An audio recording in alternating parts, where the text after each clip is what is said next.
गाही मगे सर न में हड़ बने थी मुखे अज मदीनो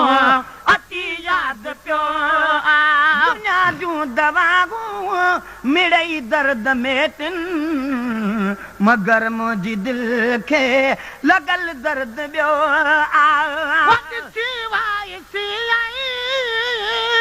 चकर ॾेई अचां मां पुनल पार चो थई इहे चई जचां मां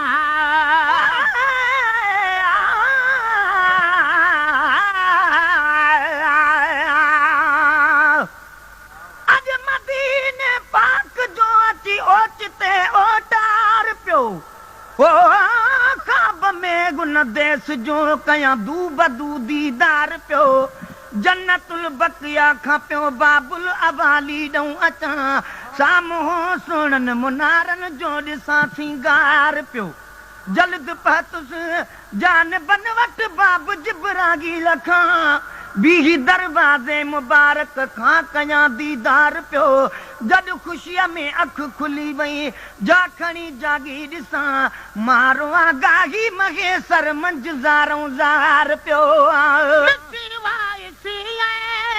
चकर ॾेई अचां मां पुनल पार तूं थई इहे चई अचां मां चकर ॾेई अचां मां पुनल पार तूं थई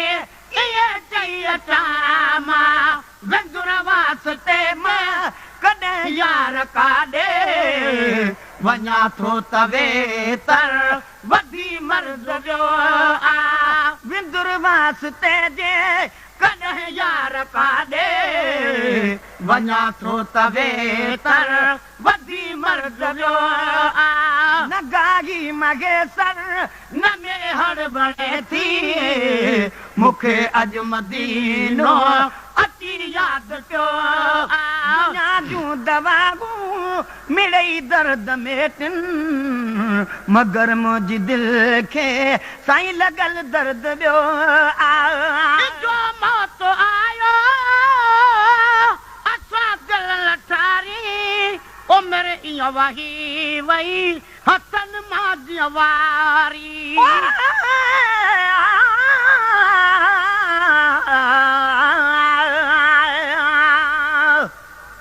अॼु मदीने जे विछोड़े ओचिते रोरे विधो ओ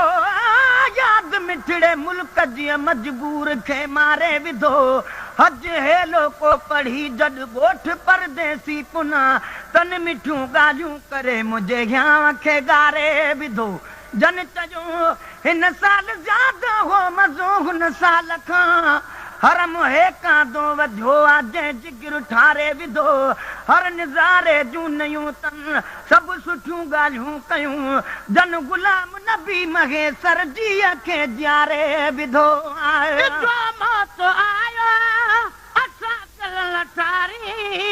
उमिरि ईअं वही वई हथनि मां जीअं वारी मौत आयो असां दिल लठारी उमिरि ईअं वही वई हथनि मां जीअं वारी करे वेगी जवानी जुदायूं जीअं पोती हाल थियो करे जल्द वेगी जवानी जुदायूं जीअं पोती हाल थियो